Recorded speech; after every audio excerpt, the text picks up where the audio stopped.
Енемді бағуға міндетті емеспін. Өз аяғымен жүрген адам өзіне өзі қарасын, деген келінім ащы даусы көрші бөлмеде отырған Күләш ананың жүрегін тіліп өтті. Ол 50 жылға жоқ мектепте мұғалім болып еңбек еткен жан еді. Жолдасы өмірден ерте өтіп, жалғыз ұлы Нұрланды қанаттыға қақтырмай, тұмсықтыға шоқтырмай өсірді. Күндіз жұмыс істеп, кешке үйге келіп, ұлының сабағын қарап, бар өмірін соған арнады. Нұрлан ер жетіп жақсы қызметке орналасты. Көп ұзамай Жанерке есімді қызға үйленді. Алғашқы айларда бәрі тамаша еді. Жанерке енесін апа деп сыйлап, шайын ұсынып, халін сұрап жүретін. Бірақ бір жылдан кейін бәрі өзгере бастады. Нұрлан таңертең жұмысқа кеткеннен кейін келіннің қабағы бірден түсетін. Апа, бөлмеңізден көп шықпаңызшы. Үйді қайта-қайта жинаймын, шашаймын дейтін. Күләш ана үндемей басын изейтін. Бір күні тізесі қатты сырғырап, ас үйге әрең жетті. Қызым, бір кесе шай құйып жіберші, деді жай ғана. Жанерке телефонның көзін алмай. Қолыңыз сау ғой, өзіңіз-ақ құйып алыңыз, деп жауап берді. Сол күні қарияның жүрегі алғаш рет қақта ауырды. Уақыт өте келе келіннің сөздері бұрынғыдан да ауырлай түсті. Кейде тамақты кеш береді, бірақ Күләш ана баласына ештеңе айтпады. Баламның отбасын бұзбайын. Бір күні өзі бәрін түсінер деп іштей жұбататын. Бір күні көрші Гүлсім әжей келіп қалды. Күләш ананың жүзі солып, бұрынғыдай жадырамай қалғанын көріп, Күләш, бәрі дұрыс па? Деп сұрады. Сонда қарияның көзінен еріксіз жас домалап кетті. Балама айтпаңызшы, менің кесірімнен шаңырағы шайқалмасын. Мен бәріне шыдаймын, деді дірілдеген дауыспен. Гүлсім әжейдің де көзіне жас келді. Ол үйден шыққанда бір ғана ой мазалады. Анасының осындай күйде жүргенін Нұрлан білсе ғой. Бір күні Нұрлан жұмыстан әдеттегіден ертерек келді. Үй іші тып-тыныш. Анасының бөлмесіне кірсе, Күләш ана жұқа көрпеге оранып, терезеге үнсіз қарап отыр екен. Бөлме іші салқын. Анашым, неге пеш жағылмаған? Үстіңізге неге жылы киім кимегенсіз деп шошып кетті. Күләш ана жымиған болды. Ештеңе емес балам, қартайғанда томыш келеді екен. Дәл сол сәтте есікті көрші Гүлсім әжей ашып кірді. Ол енді үнсіз қала алмады. Балам, анан сені уайымдап ештеңе айтпады. Бірақ сен жоқта оның қандай күн көріп жүргенін көріп жүрмін. Кейде аш қалады, кейде ауыз сөз естиді. Сенің отбасын бұзылмасын деп бәріне төзіп келеді. Нұрланның жүрегі шімете қалды. Ол анасының қолына қарады. Әжім басқан сол қолдар кезінде өзін жетектеп мектепке апаратын. Қызуы көтерілгенде түнімен маңдайынан сипап шығатын. Көзінен жас ыршып кетті. Анашым, неге маған ештеңе айтпадыңыз? Күләш ана баласының қолынан ұстап. Сенің бақытыңды ойладым балам. Ана деген баласының жылағанын емес, күлгенін қалайды, деді. Нұрлан сол күні Жанеркемен ашық сөйлесті. Мен сені жарым деп құрметтеймін. Бірақ мені өмірге әкелген анамды ешкім қорлай алмайды. Егер осы үйде береке болсын десек, ең алдымен анамды сыйлауымыз керек. Жанерке ұзақ үнсіз отырды. Сол түні енесінің бөлмесіне кіріп, апа, мені кешіріңізші. Мен үлкен қателік жасаппын, деп көз жасына ерік берді. Күләш ана оның басынан сипады. Кешірім сұрай білген адам ешқашан кеш емес қызым. Үйдің берекесі сыйластықта. Бір-бірімізді түсінсек, бәрі жақсы болады. Сол күннен бастап шаңыраққа қайтадан мейірім оралды. Анаға жасаған жақсылық, өзіме жасаған жақсылық. Үлкенге құрмет көрсеткен үйден береке кетпейді, ал ананың көз жасына қалған адам өмір бойы тыныштық таппайды. Таң ата Нұрлан жұмысқа кеткен сәттен бастап үйдің берекесі де бірге кеткендей болатын. Есіктің жабылған дыбысы естілген бойда Жанеркенің жүзіндегі жылы күлкі ғайып болатын. Аз ғана бұрын күйеуін күріндеп шығарып салған келіннің қабағы бірден түйіліп, даусы қатқыл тарта қалатын. Апа, бөлмеңізден көп шықпаңыз, менің жұмысым онсыз да жетеді дейтін қысқа ғана. Күләш әже үндемей басын изейтін. Кешке Нұрлан жұмыстан оралғанда бәрі өзгеріп шыға келетін. Дастархан жайылып, ыстық тамақ дайын тұратын. Жанерке күрімдеп қарсы алып, шаршаған шығарсың, қолыңды жу, тамақ дайын, деп бәйек болатын. Нұрлан мұндай үйде анасының қандай күй кешіп жүргенін қайдан білсін. Күндер осылай өте берді. Бір жылдан кейін дүниеге нәресте келді.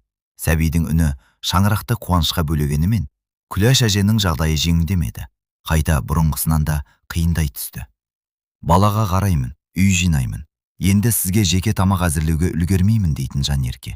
Содан кейін Күләш әже таңғы шайын түске дейін күтетін болды. Кейде түскі асы кешкі уақытқа қалатын. Қарны ашса да ешкімге тіс жармайтын. Бір күні өзі ақырын ғана ас үйге кіріп, шәйнекке су құймақ болды. Соны көрген келіні қабағын түйіп: «Апа, ас үйге кірмей-ақ қойсаңызшы, бәрін қайта жинауға тура келеді. Баланы да оятып аласыз», деді. Күләш әже үнсіз ғана кері бұрылды. Өз үйінде бөтен адамдай болып қалғанын сол сәтте анық сезінді. Бөлмесіне кіріп, терезе алдына жайлап отырды. Көз алдына Нұрланның балалық шағы келді. Осы ас үйге ұлының сүйікті бауырсағын пісіретін, түн ортасына дейін қызуы көтерілген баласының маңдайынан сипап шығатын. Бүгін сол үйдің ас үйіне өзі именіп кіретін халге жеткен еді. Бірақ сонда да ол баласына ештеңе айтпады. Келін де жас, баласы кішкентай, шаршаған шығар. Бір күні бәрі түзелер деп өзін жұбататын. Күләш әже келіннің әрбір ауыр сөзін жүрегіне сақтағанмен ешқашан жауап қайтармады. Өйткені ол үшін ең бастысы жалғыз ұлының отбасының амандығы еді. Өзінің көз жасы мен мұңын ешкімге көрсетпей, бәріне көніп өмір сүре берді. Таңертең Нұрлан әдеттегідей жұмысына кетті. Жанерке сәбиін ұйықтатып, үй түрлеріне кірісті. Ал Күләш әже ауладағы орындыққа аздап шығып, таза ауа жұтып қайтуды ойлады. Баяу ғана есікті ашып, табалдырықтан аттай бергенде аяғы тайып кетті. «Ой Алла!» дегеннен басқа сөз аузына түспеді. Қарт денесі тас жерге қатты соғылды. Орнынан тұрайын десе, аяғы жан төзгісіз ауырып, қимылдай алмады. Үйге дауыстап шақырмақ болды, бірақ дауысы әлсіз шықты. Жанерке сәбиді тербетіп отырғандықтан ештеңе естімеді. Күләш әже үнсіз жатып қалды. Күннің ыстығы бетіне түсіп, көзінен жас сорғалай берді. «Я Алла, балама қиындық көрсете көрме», деп іштей дұға оқыды.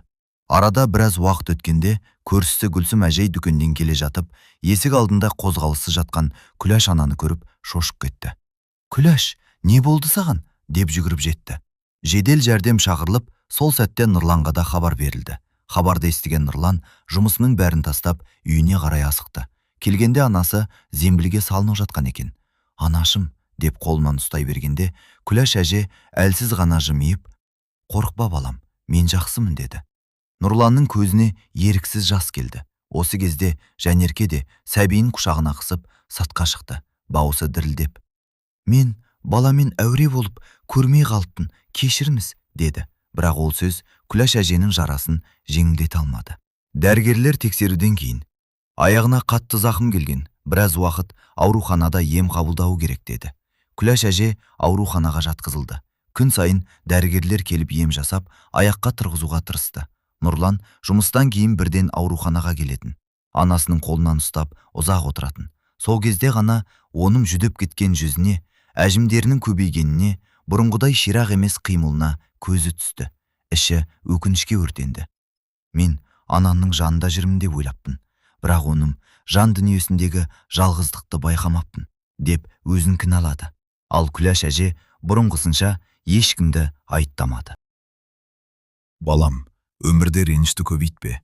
Ашу дұшпан, ақыл дос деген. Бірлігі кеткен үйдің берекесі де кетеді. Сендер аман болсандар, менің бар тілегім сол», деп мейіріммен ғана сөйледі.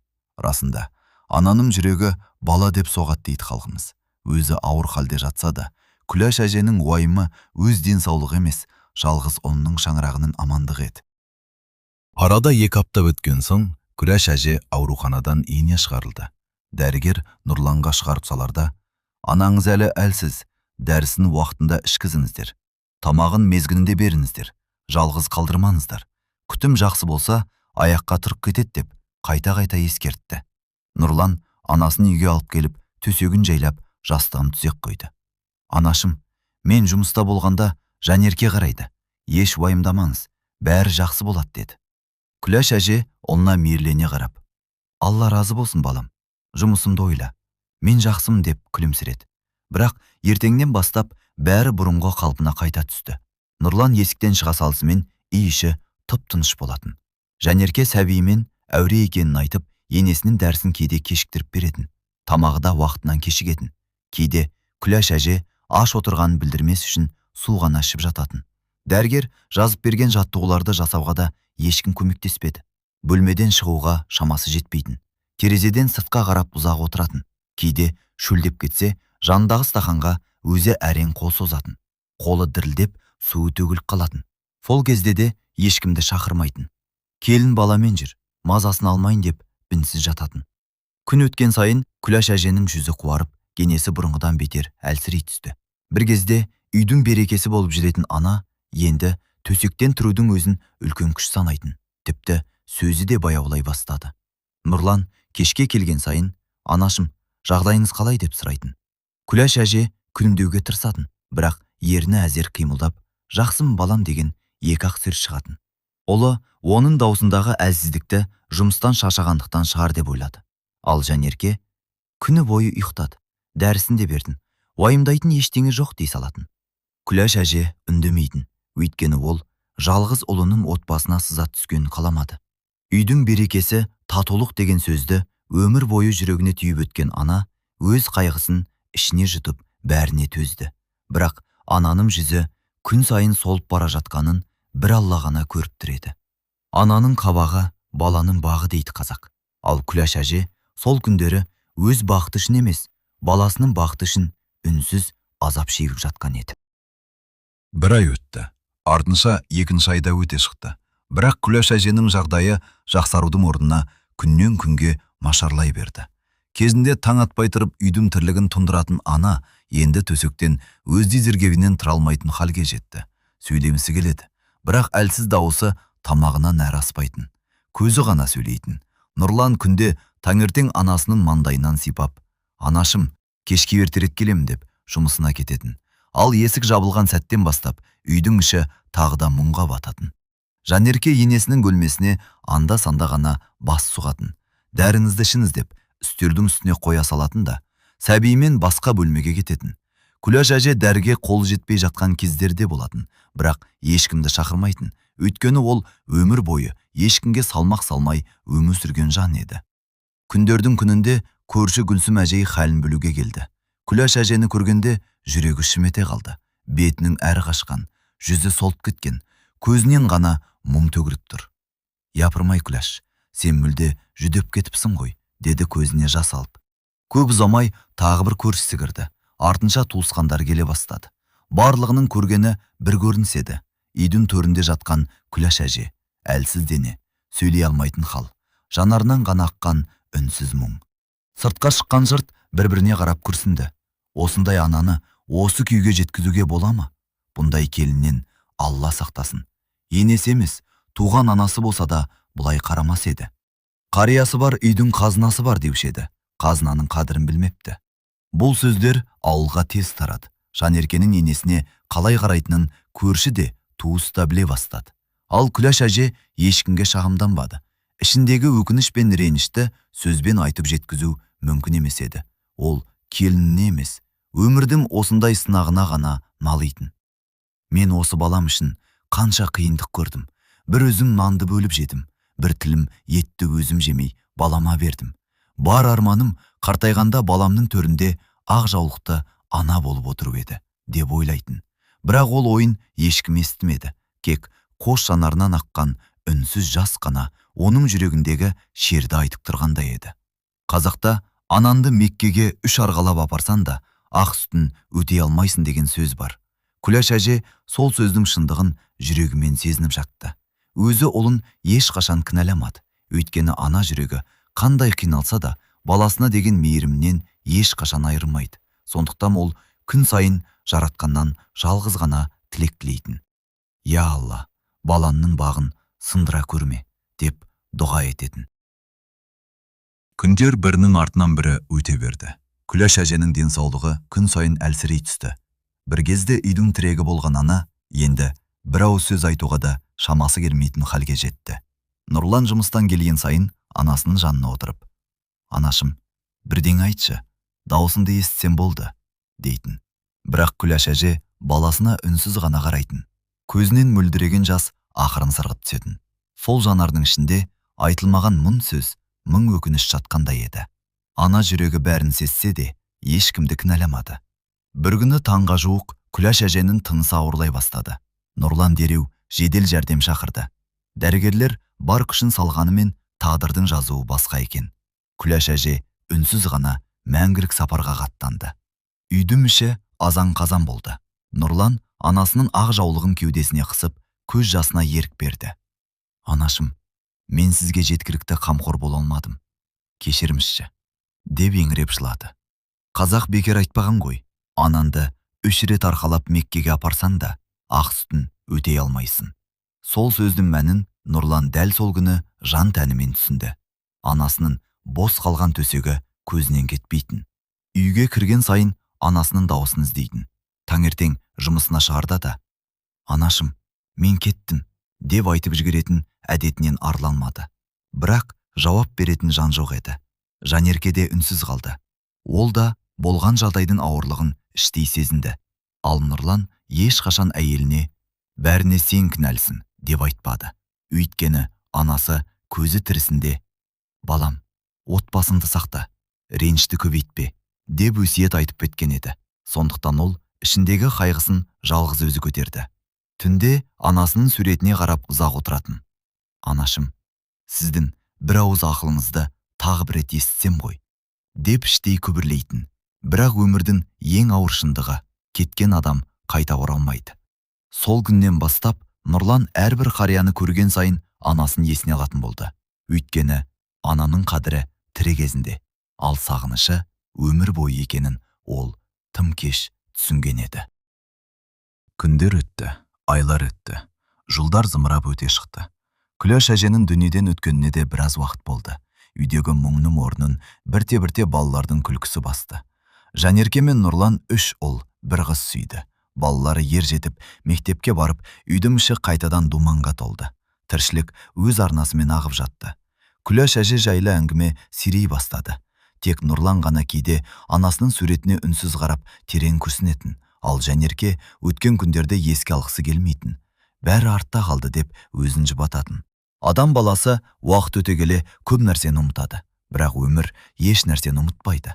Қазақта «Не ексең соны орасың, жақсылық қылсаң алдыңнан шығады, жамандық қылсаң артыңнан шығады» деген нақыл бекер айтылмаған.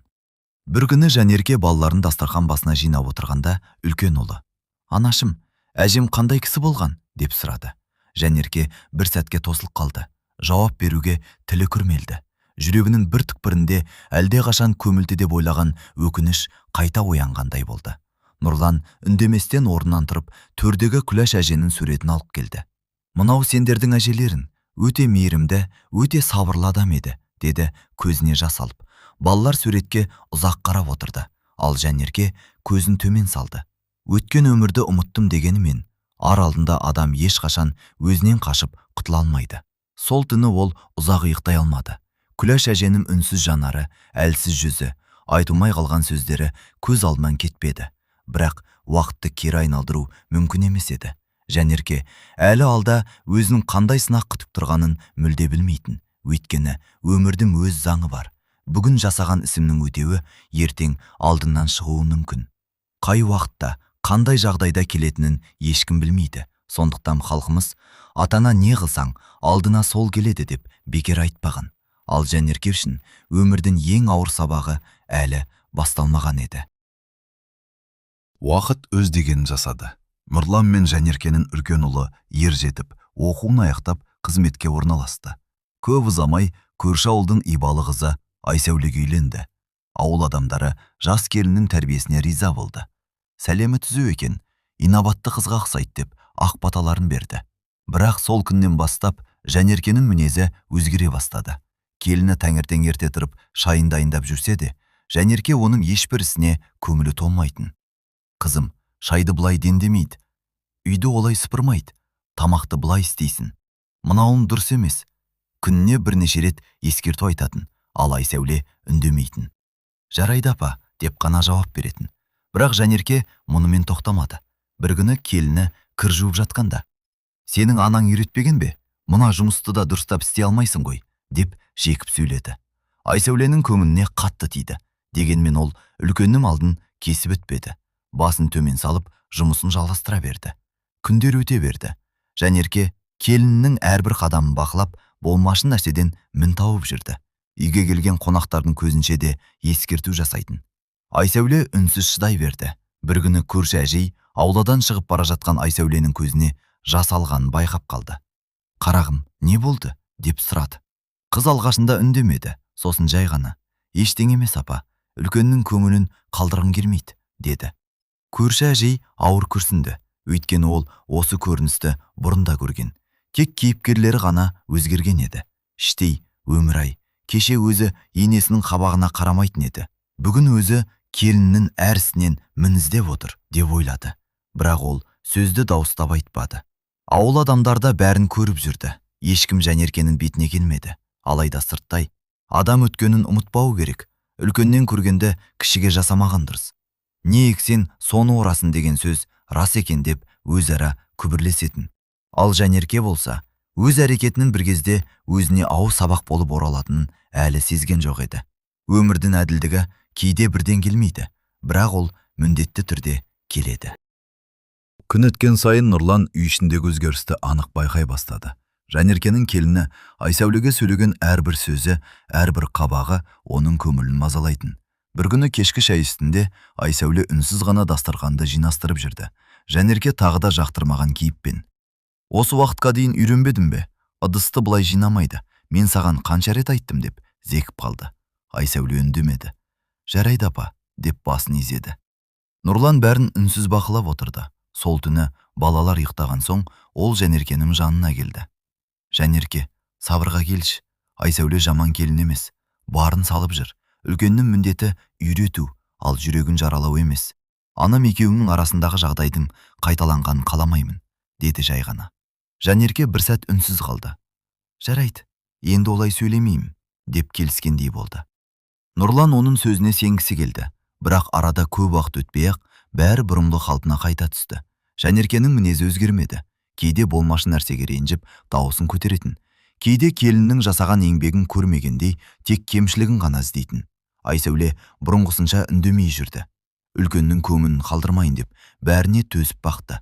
Бірақ үнсіздікте мәңгілік болмайды. Бір күні Нұрлан үлкен ұлын шақырып алып: «Балам, отбасының берекесі тыныштықта. Сендер енді өз алдарына шаңырақ көтеретін уақыт жетті. Бөлек тұрғандарын дұрыс болады», деді. Ұлы әкесінің ойын түсінді. Айсәуле де ешкімге өкпе айтпады.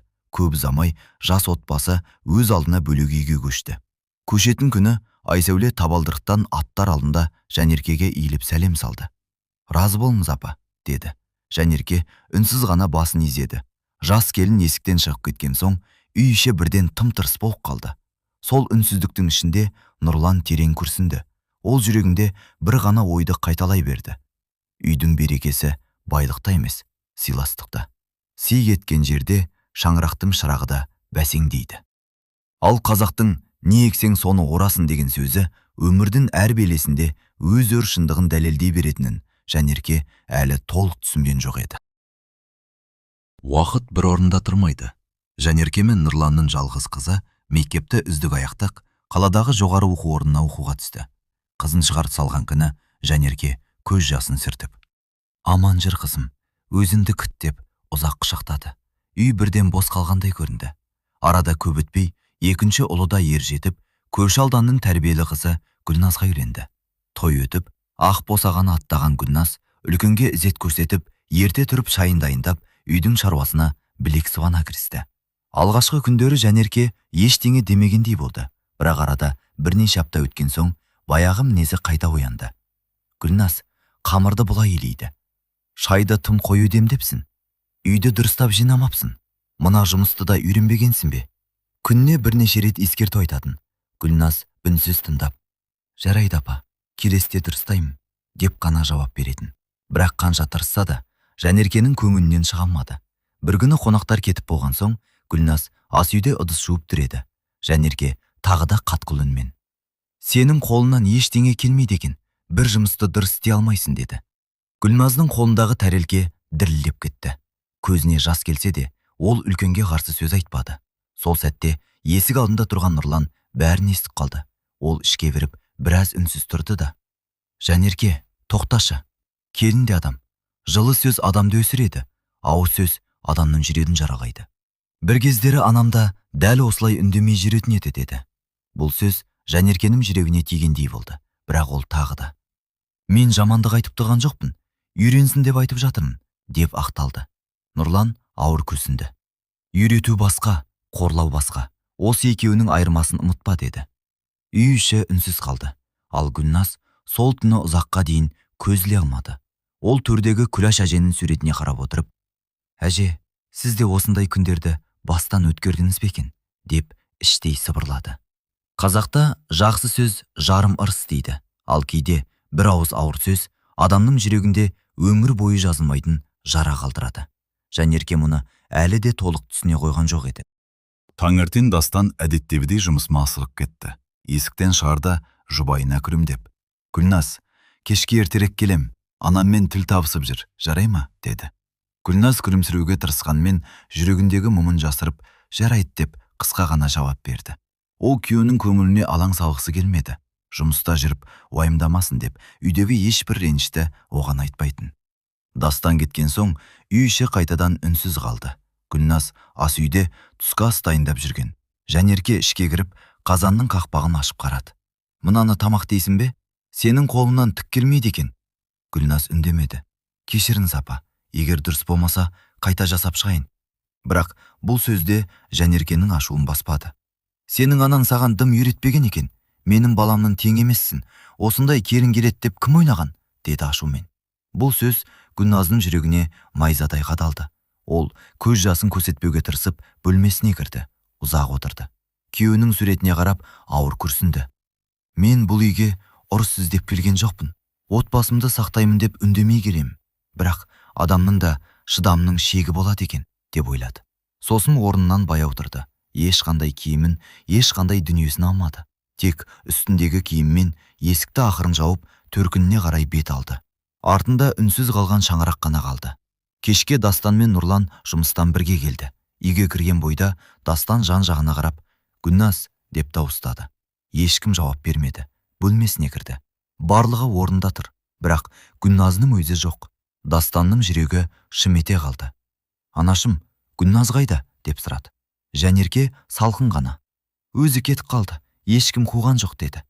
«Қалайша кетіп қалды? Не болды?» деп Дастанның даусы дірілдеді.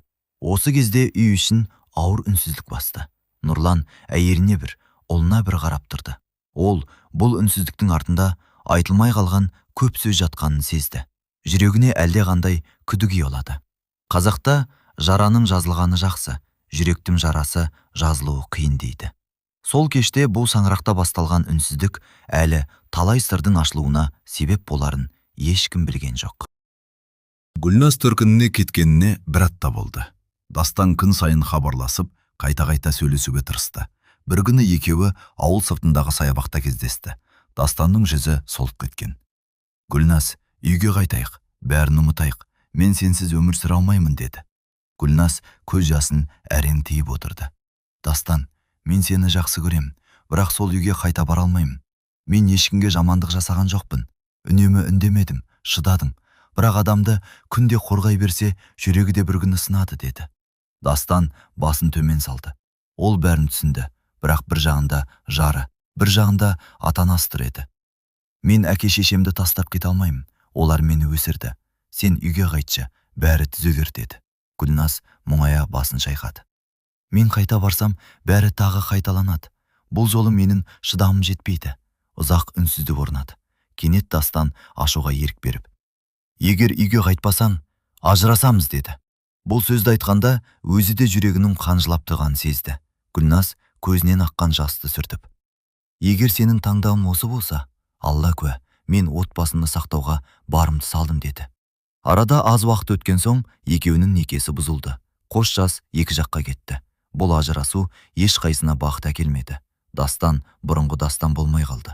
Жұмыстан кейін үйге асықпайтын. Кейде достарымен отырып ішімдік ішетін болды.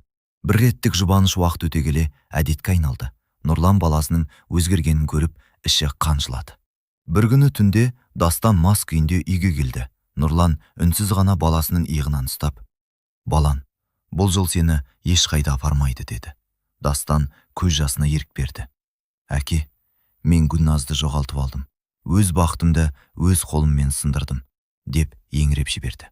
Нұрлан ұлын құшағына қысты, ал Жанерке бұрышта үнсіз тұрды. Баласының көз жасын көрген сайын жүрегі шымырлайтын, бірақ болған іске енді ештеңе өзгерте алмайтынын түсінді. Қазақта отбасының берекесі сыйластықта, бір ауыз сөз сүйіктен өтеді дейді.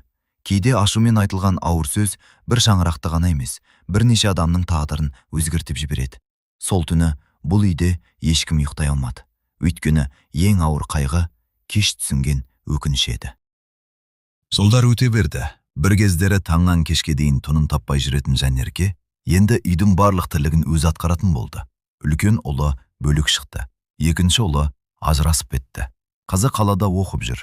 Үйде Нұрлан екеуі ғана қалды. Бір күні таңертең ауладағы кірді жинап алу үшін сыртқа шықты. Жаңбырдан кейін жер сыз болып қалған еді. Жанерке баспалдақтан түсе бергенде аяғы тайып кетті. «Ойбай!» деген дауысы ғана шықты. Денесі жерге қатты соғылды. Орнынан тұрайын десе, белі шаншып, аяғын қимылдата алмады. Ауырғаннан көзінен жас ыршып кетті. Дауысын естіген Нұрлан жүгіріп шығып, әйелін көтермек болды. Бірақ Жанерке ауырсынып, «Кемеші, белім, белім!» деп ымырсыды. Жедел жәрдем келіп ауруханаға алып кетті. Дәрігерлер толық тексеруден өткізген соң, бел омыртқасы қатты жарақат алған.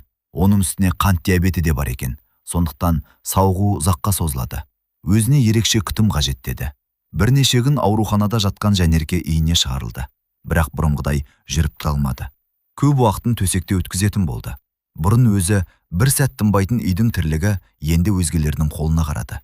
Бір стақан су керек болса да, біреуді шақыруға мәжбүр еді. Түнде белі сырқырап ұйықтай алмай шығатын кездері көбейді. Сол сәттерде көзі төбеге қадалып ұзақ жататын. Өткен өмірі көз алдынан кино лентасындай өте шығатын. Енесі Күләш әженің де осылай төсекте жатқан күндері есіне түсті. Сол кезде оның бір кесе суға да қолы жетпейтінін, бір ауыз жылы сөзге зәру болғанын, үнсіз ғана көз жасын сүртіп жатқанын, бәрі жүрегіне қайта оралды. Жанеркенің көзіне еріксіз жас келді. «Апа, мен сіздің қандай күй кешкеніңізді енді ғана түсінген екенмін», деп сыбырлады. Бұл сөзді еститін Күләш әже жоқ еді. Бірақ аралдында адам өзінен ешқашан қашып құтыла алмайды. Нұрлан күнде әйелінің жанында болып, дәрісін уақытында беріп, асын әзірлеп, күтім жасады. Ол ешқашан өткенді бетіне баспады.